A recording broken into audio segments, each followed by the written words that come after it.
The Valdari fleet emerged from dimensional fold 12 light-years from their intended target and commander. Thav felt something he had not experienced in 40 cycles of conquest.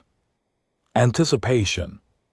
His command ship, indomitable will, hung in the black between stars while censored data trickled upward from the scout wing. 300 Valdari vessels stretched behind him in perfect battle formation, destroyers, carriers, troop transports carrying 2 million soldier, the largest invasion force assembled in a generation.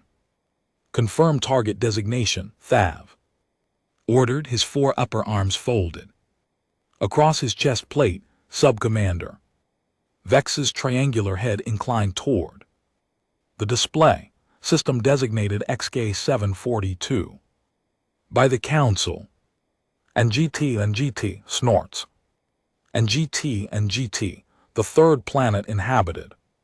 Approximately 9 billion sentients call its sanctuary primitive technology. Signature: no evidence of faster than light capability. Thok's mandibles clicked in satisfaction.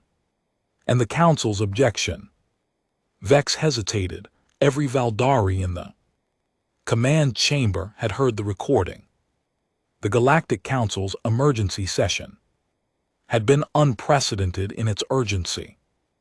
Ambassador after ambassador had stood before the assembly, each delivering variations of the same warning: you will not enter that system. The species there is not to be contacted. We are not protecting them from you. We are protecting you from what follows. Thav had dismissed the warnings as Council cowardice. The Valdari Empire had conquered 47 systems, assimilated 12 species, and never lost a major engagement. What could primitive beings on a backwater world possibly do to threaten his armada? The Council's objections are noted and dismissed. Thav said loud enough for every bridge officer to hear. They fear what they do not understand. We exploit what others fear. Set course for the third planet. Launch fighters for atmospheric entry. The fleet surged forward. Sanctuaries orbital defense network consisted of 23 obsolete satellites and a single monitoring station staffed by 37 humans. They detected the Valdari fleet 3 minutes before it reached weapons range. The station's commander, a woman named Alara Vance, watched the sensor display turn from empty space to solid wall of hostile contacts. She had served on the edge of human space for 12 years. Watching, waiting, hopping the galaxies. Warnings would hold, they had not held. Send the signal, she said quietly. Her communications officer looked up, face pale. All frequencies. All of them, every variation, every language we have. Tell Earth we've been found. The first Valdari weapon struck the station before she finished speaking. Ara felt the deck buck beneath her feet, heard the whole scream as atmosphere bled into vacuum around her. Her crew began to die. She grabbed the communications console as the station tore apart, fingers finding the manual transmitter. No time for encryption, no time for protocols, just her voice, raw and desperate, screaming into the void. Sanctuary to Earth, we are under attack. Repeat, sanctuary is under attack. Unknown enemy fleet. Hundreds of vessels we cannot hold. They ignored the Council warnings. They came anyway. Earth. The transmission ended. The Valdari fleet descended on sanctuary like a blade through silk. Their particle cannons carved burning lines across the planet's surface, targeting military installations, communication arrays, population centers. Thav watched from orbit as Columns of smoke rose from 3 continents. Resistance estimate, he asked. Vex studied tactical data, minimal there. Surface orbit weapons are ineffective. Against our shielding, ground forces. Report no organized military response. Thavok's mandibles spread wide. The Valdari expression of triumph, begin. Planetary pacification, round up. Population for processing. I want this. World pacified within 5 cycles. Below on sanctuary scarred surface, the first Valdari landing craft touched down. In the ruins of a coastal city, soldiers in heavy battle armor emerged, weapons. Scanning for threats, they found bodies. Rubble silence. No survivors, no prisoners, no one to interrogate. The first trap activated 17 minutes. After landing, a civilian transport vehicle abandoned in the city square. Detonated with enough force to vaporize 3 squads, the blast wave cracked. Building foundations for a kilometer in every direction. In orbit, Thvok's triumph. Curdled into confusion, primitive beings should not know how to build such weapons, should not anticipate his landing zones, should not have every city mysteriously empty of civilians. Every military installation a tomb, waiting to be opened. His troops kept advancing. The traps kept killing, and somewhere on the planet below, 9 billion humans had vanished into the wilderness of their own world waiting. Subcommander Vex had stopped reporting casualty figures after the 3rd cycle. The numbers no longer mattered. What mattered was that 2 million Valdari soldiers had landed on sanctuary, and after 72 standard hours, nearly 400,000 were dead, not from open battle, from patience. Thak paced the command deck of indomitable will, his clawed feet leaving gouges in the metal flooring. Below on the planet's surface, his invasion force had fragmented into isolated units pursuing ghosts through ruined cities, dense forests, underground tunnel networks that seemed to stretch across entire continents. Explain it to me again, he said, turning on Vex. Explain how a species without energy weapons, without shields, without orbital support, is dismantling my army. Vex's triangular face showed something had never seen on a Valdari subordinate. Fear not of the humans, of delivering this report, their tactics, Commander. We have never encountered anything like them. They do not hold ground, they do not defend positions, they infiltrate, strike and vanish. Our sensors cannot distinguish civilians from combatants, because every human appears to be both. Thavok's claws curled. Their technology, primitive by our standards, kinetic, projectile weapons, explosive charges, chemical propellants, but they use them in ways our tactical models did not predict. They fire from extreme range. They booby-trap their own dead. They have collapsed 3 of our forward operating bases by undermining the geological foundations. A holographic display flickered to life, showing footage from a Valdari helmet camera. Thav watched as a squad advanced through what appeared to be an abandoned warehouse district. The humans emerged from nowhere, tunnels beneath the street, holes in walls from inside, sealed containers that should have been empty. They moved fast, faster than Valdari physiology allowed, and they moved together.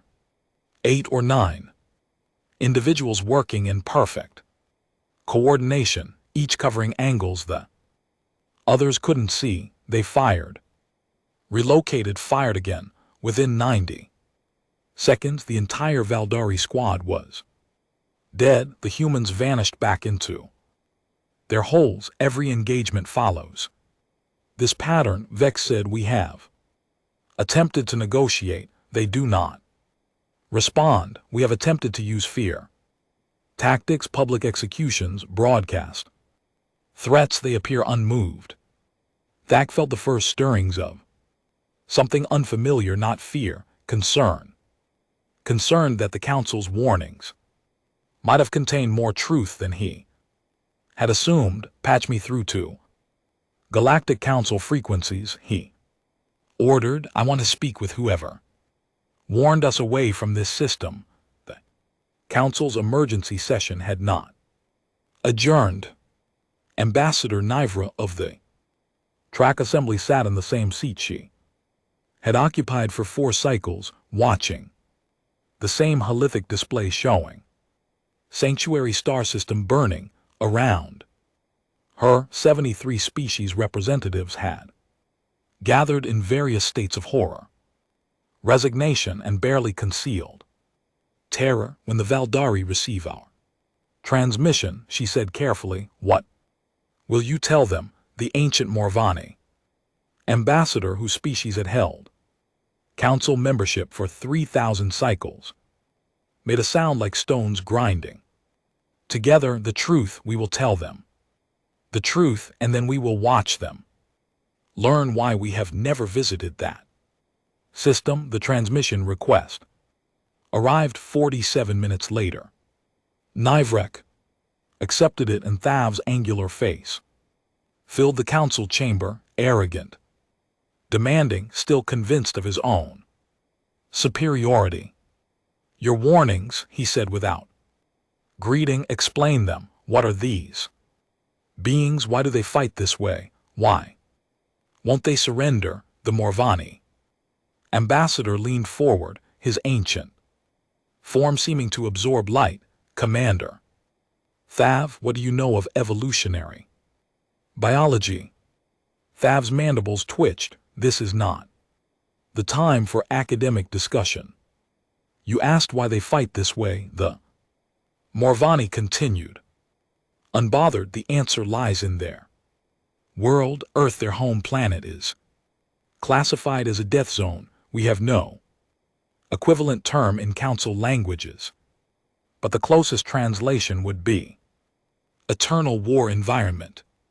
Their species evolved not as the dominant predator, but as prey. For millions of cycles they were hunted, chased, eaten, so they developed weapons. They developed persistence. Humans do not need to be stronger than their enemies. They do not need to be faster. They simply need to never stop. Their evolutionary strategy is to pursue their target until it collapses from exhaustion, fear, and despair. They have hunted every species on their planet to extinction or domestication. Thavox's arrogance flickered. They are still primitives. They are watchful. The Morvani said they have spent their entire existence looking for threats, and when they find a threat, they do not negotiate. They do not retreat. They eliminate. The council avoided your invasion of sanctuary not because we feared for humanity. We feared for you, because now that you have attacked them, they will never stop, not until your entire species has been removed from the galactic equation. The transmission ended. Thox stared at the empty holographic display, and for the first time in his career he considered the possibility that he had made a mistake. Below on Sanctuary, the humans kept fighting. Ambassador Nivrek could not sleep. She had not slept since the Valdari invasion began. Every time she closed her eyes, she saw the holographic projections of human combat footage, the way they moved, the way they communicated without words, the way they died without breaking. Council chamber had become a tomb of anxious whispers. Representatives huddled in clusters, arguing about responses that no one had authority to enact. The Valdari had violated council law by attacking a protected system, but the council had no military force capable of stopping them. They had never needed one. The galaxy had maintained peace through mutual fear and economic interdependence for 8,000 cycles. Until now, the humans are transmitting. A junior aide announced, her voice cracking. The chamber fell silent. Every representative turned toward the main display. What appeared was not a military broadcast or diplomatic communication. It was a face, a human female, middle-aged by their standards, with short dark hair and eyes that seemed to look through the display directly into each representative's soul. "My name is Admiral Helena Reyes," she said, her voice calm and measured. "I speak for the human species. We are aware of the attack on Sanctuary. We are aware that the Galactic Council knew of our existence and chose not to contact us." She paused. The silence in the chamber was absolute. "We understand your reasons. You feared us. You are right to fear us, but fear without communication leads to ignorance, and ignorance has led us here." The Valdari believed our silence meant weakness. It did not. Our silence meant we were watching, we were learning, we were waiting to see if the galaxy would leave us alone. The display shifted, showing a tactical map of the Sanctuary system. Thousands of human vessels appeared, not just around Sanctuary, but positioned throughout the surrounding star systems. They had been there for cycles, watching, waiting. 24 standard cycles, Admiral Ray continued. That is how long we will wait before we respond to the Valdari attack. During that time, the Council may attempt to negotiate a peaceful resolution. We will listen, but we will not stop preparing. The transmission ended. The chamber erupted. Nivra found the Morvani ambassador standing alone at the observation window, watching the spiral arm of the galaxy turn slowly against the dark. "You knew," she said, "you knew how powerful they were." The Morvani made his grinding stone sound. "We suspected humanity has been visible to our deep sky observers for 3 centuries. We watched them develop nuclear weapons. We watched them nearly destroy themselves. We watched them pull back from the edge and build something new, and you never thought to warn the Valdari." "We warned everyone repeatedly. The Valdari chose not to listen. That is their nature. Aggressive expansion, dismissal of threats they cannot immediately defeat. It has served them well against weaker species, against humanity." He trailed off. "What happens now?" Enrech asked. The Morvani turned to face her, his eyes reflecting starlight. "Now we watch." The Valdari believe they are fighting for control of Sanctuary. They are wrong. They are fighting for the survival of their species, and they do not even know it yet. He raised one ancient hand, pointing toward the display, showing human fleet positions. "Do you understand what you are looking at, Ambassador? Those are not warships.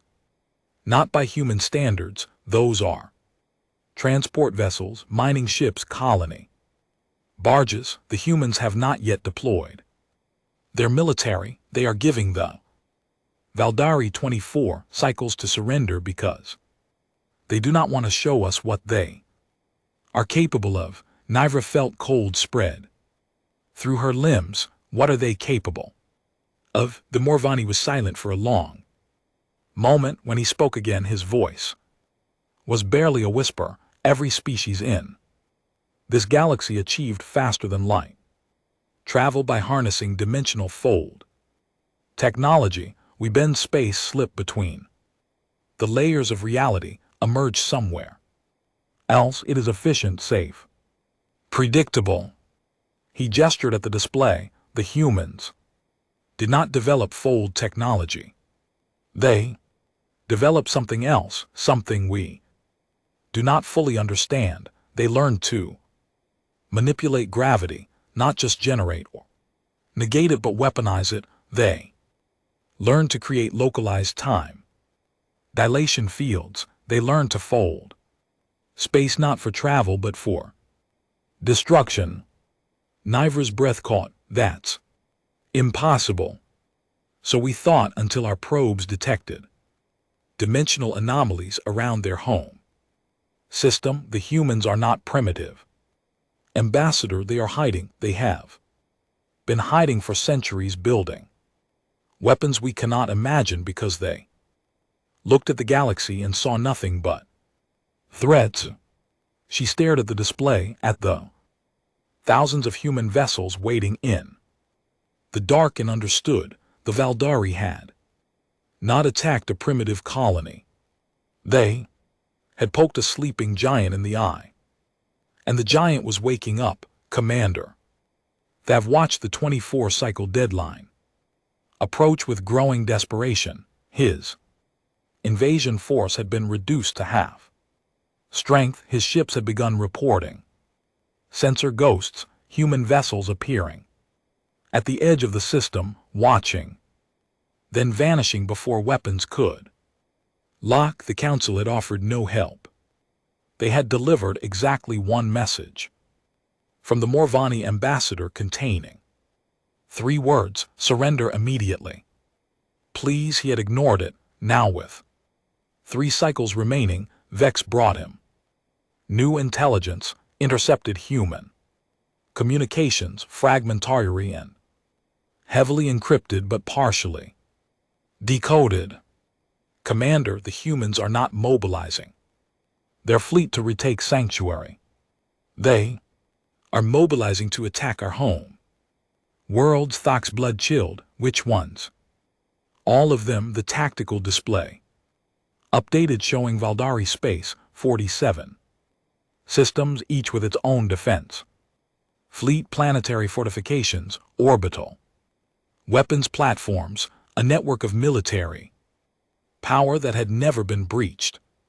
Against this network, someone had painted human approach vectors, dozens of them, hundreds. Each vector ended at a Valdari population center. They intend to hit every system simultaneously, Vex said, his voice trembling. The same moment the deadline expires. No warning, no negotiation, total simultaneous engagement across our entire territory. That's impossible, Salve said. They don't have the ships. They don't have the logistics. No species in galactic history has ever attempted.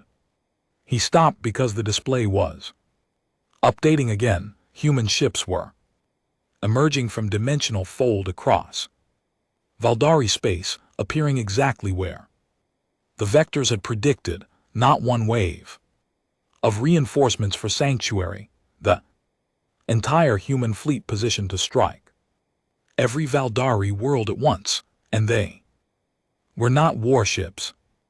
Thavox's claws dug into his armrests as he studied the vessel configurations. Mining barges, yes, colony ships, freighters, civilian transports, converted for military use. They looked like scrap, like desperation, like a species throwing everything it had at a superior enemy because it had no other choice. But the Morvani's words echoed in his mind. They learned to weaponize gravity. Show me their weapon signatures, he ordered. Vex hesitated. Commander, our sensors cannot classify them. They're not energy weapons, not kinetic, not biological. They're Commander, I don't know what they are. On the display, the first human vessels entered weapons range of Valdari defensive positions. The battle began not with explosions, But with silence, the Valdari defense fleet at the home world of Valdris Prime had 70 capital ships, 200 support vessels, and a planetary defense grid capable of withstanding a sustained siege for months. They had never lost a major engagement. Their commander, Admiral Krell, had been decorated for bravery in 12 campaigns. When the human ships appeared, Krell laughed. "They're sending Freyers against us," he broadcast to his bridge crew. "The Council's great terror is a species that fights with cargo haulers." His weapons officer targeted the lead human vessel, a converted ore carrier with mismatched hull plates and obvious battle damage from previous engagements. The targeting computer locked. Krell gave the order to fire. The particle beams crossed the distance between the fleets in less than a second. They passed through the human vessel like it wasn't there. Krell's laughter died. "Report, weapons officer, the beams." "Admiral, they went through. No impact. No shield interaction. It's like the ship wasn't there when the beams arrived." On the display, the human fleet continued its approach. Krell ordered another volley, then another. Every shot passed harmlessly through the enemy formation, detonating against empty space behind them. "They're shifting in and out of real space," his tactical officer said, horror creeping into his voice. "Microfolds.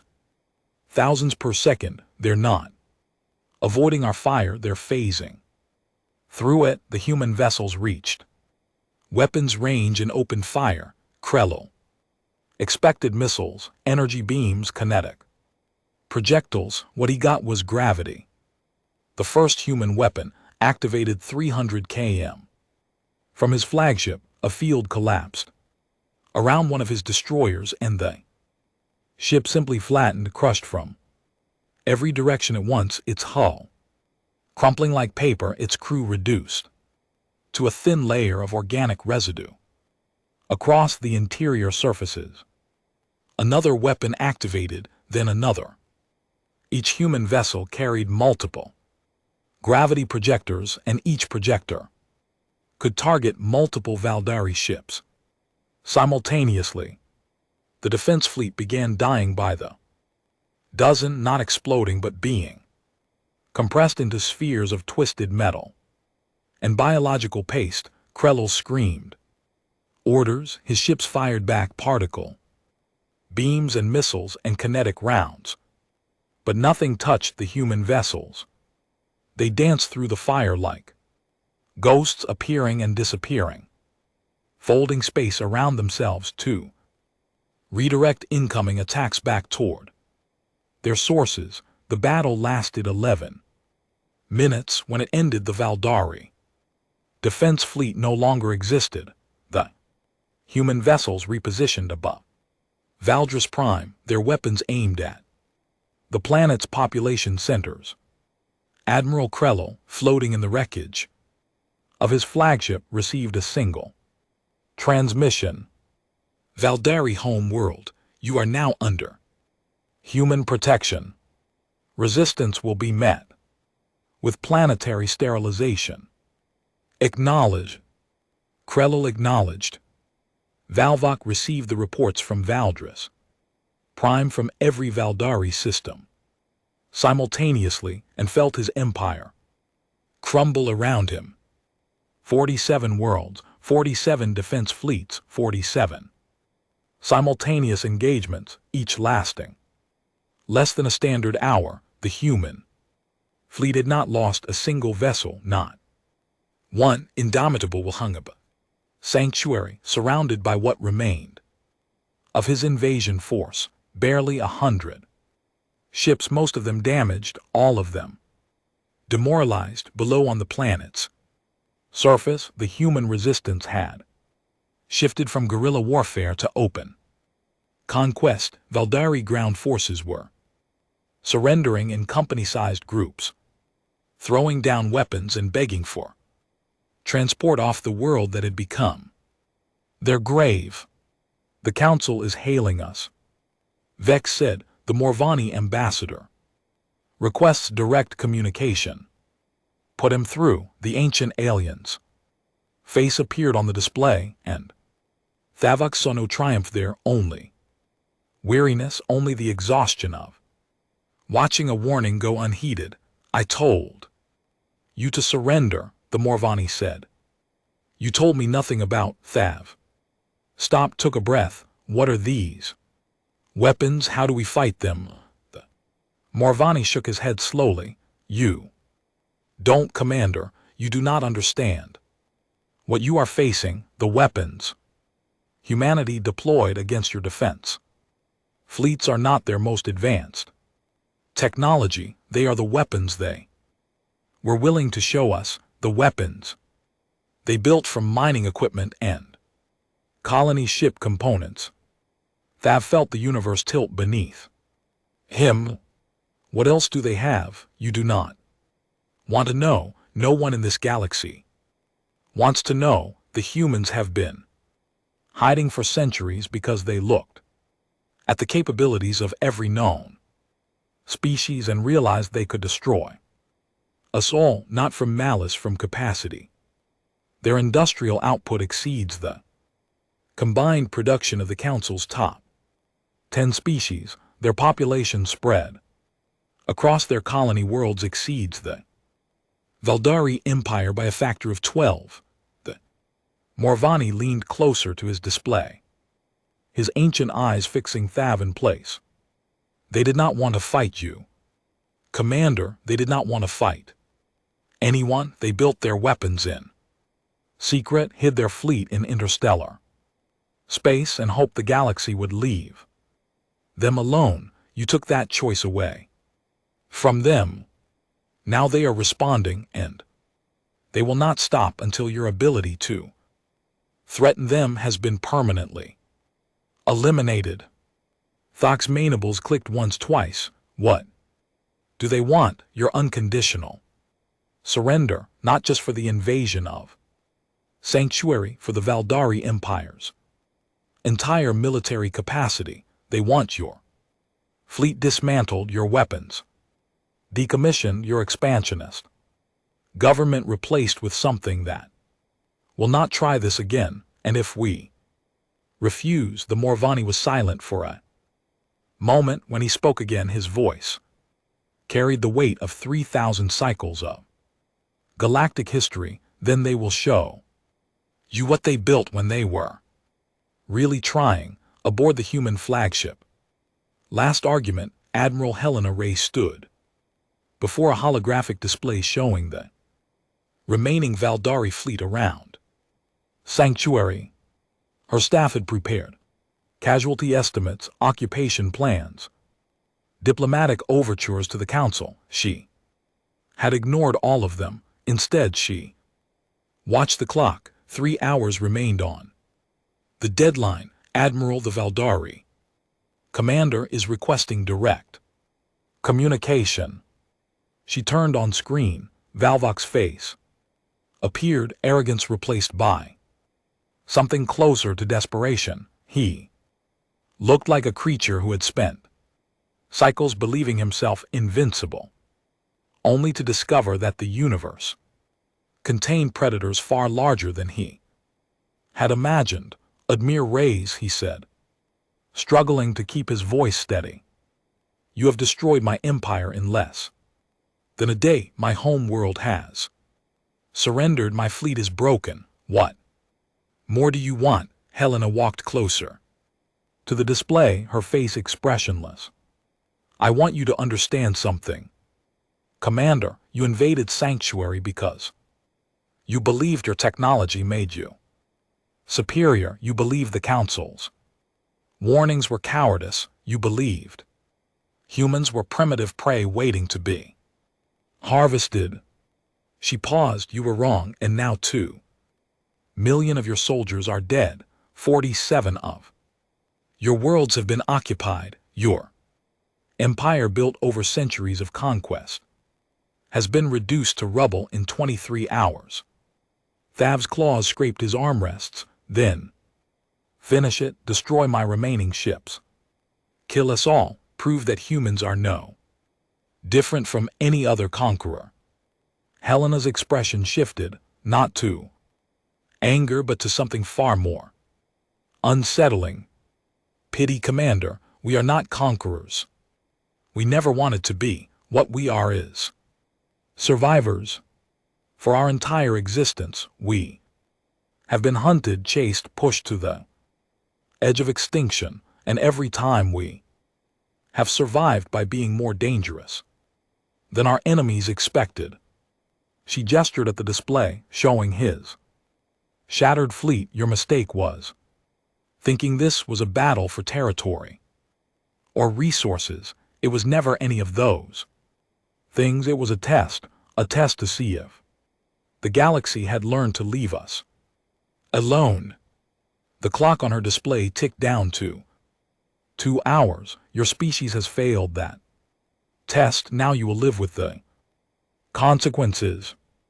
The Valdari surrender was signed aboard Indomitable Will in the same command chamber where Thav had ordered the invasion. He signed with a stylus that felt heavier than any weapon he had ever carried, his name committing his species to disarmament, territorial reduction, and permanent oversight by human observers. When the document was complete, Admiral Ray stepped forward. She did not gloat. She did not threaten. She simply looked at Thav with those unsettling human eyes and said, "Come with me, there's something you need to see." They traveled by shuttle to the human flagship. Last argument, a vessel that had been designed as a colony transport and converted to military service in 6 months. Thak walked through corridors that still bore the marks of civilian life, children's drawings taped to bulkheads, faded murals of Earth, landscapes, storage rooms filled with personal belongings that had never been unpacked. These were not professional soldiers. These were people who had been pulled from their homes, given weapons, and told to defend their species. He understood then something the Morvani had tried to tell him: humanity's military was not a separate caste trained from birth for conquest. It was the entire species mobilized for survival. Every human was a potential soldier. Every human was a potential weapon.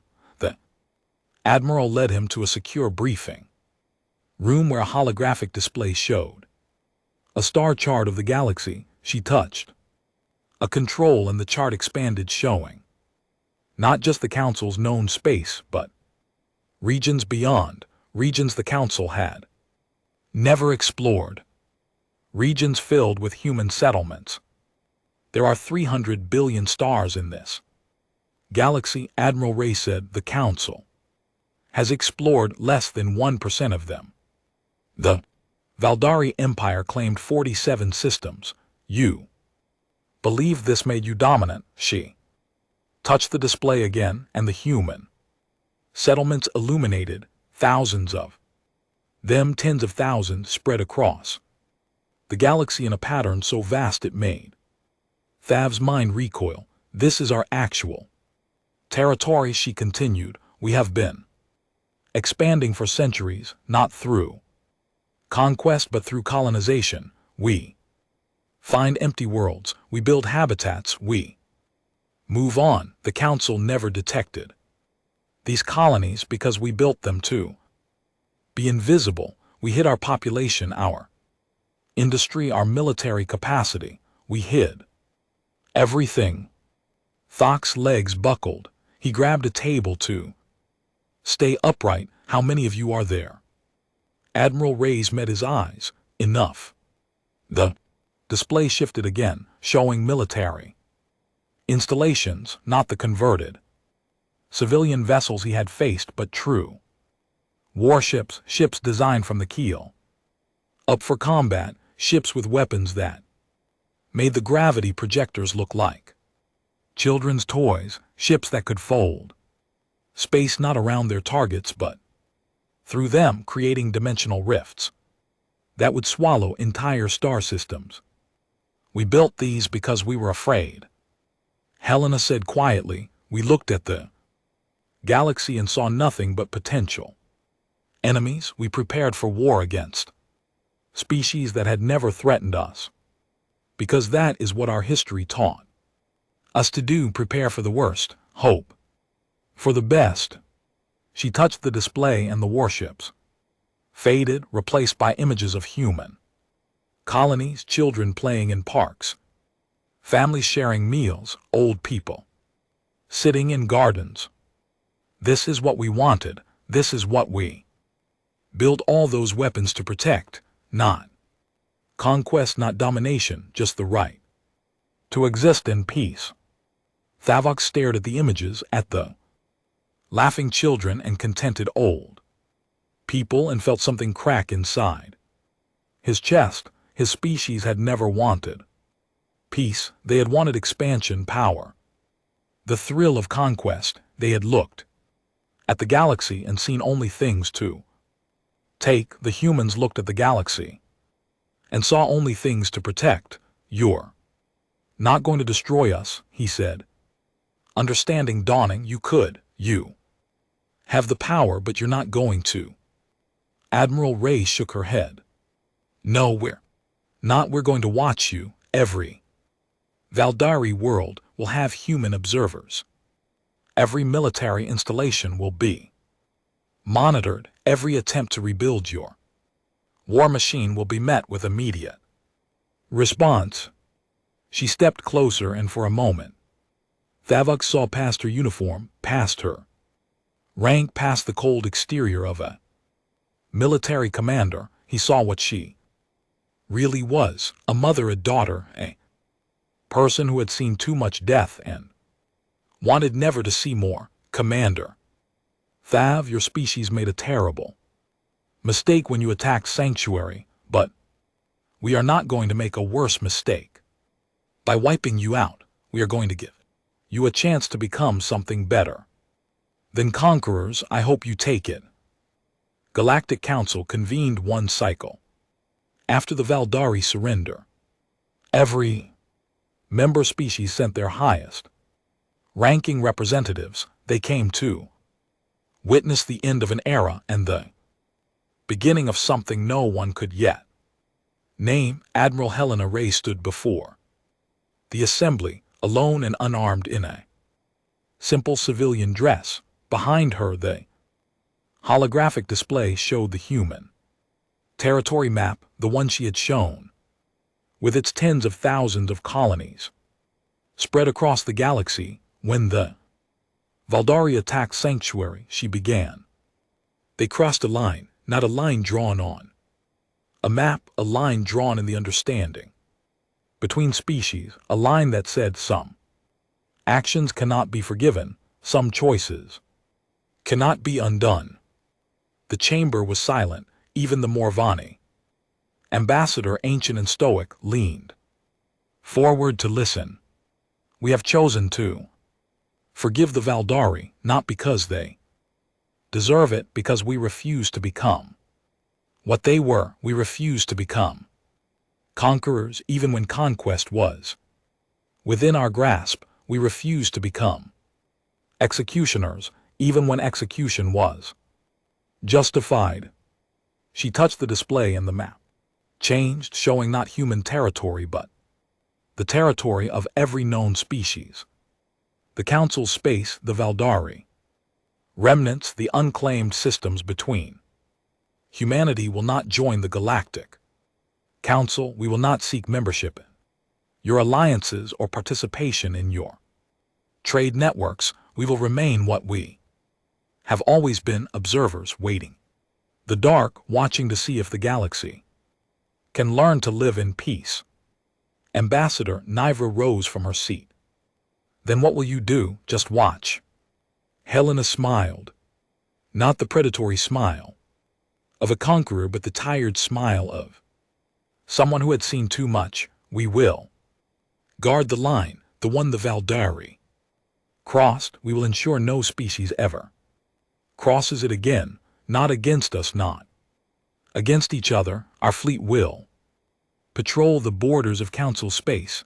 Our observers will monitor every aggressive action. Our weapons will remain hidden but ready. She turned to face the assembly, addressing each representative.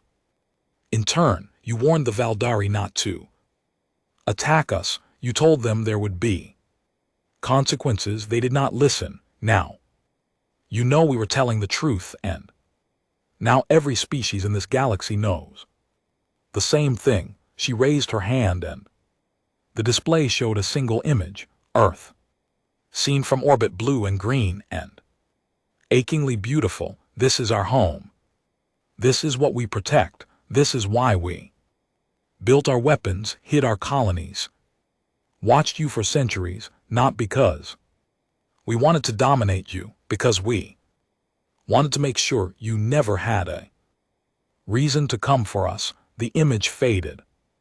The chamber remained silent. The galaxy warned the Valdari not to cross that line. Helena said quietly, they did, and humanity responded. Now the line is drawn for everyone to see. Do not cross it. Do not test it. Do not make us show you what else we built. She stepped back from the podium, nodded once to the assembly, and walked out of the chamber. In the cycles that followed, the galaxy changed. The Valdari Empire, humbled and monitored, began a slow transformation.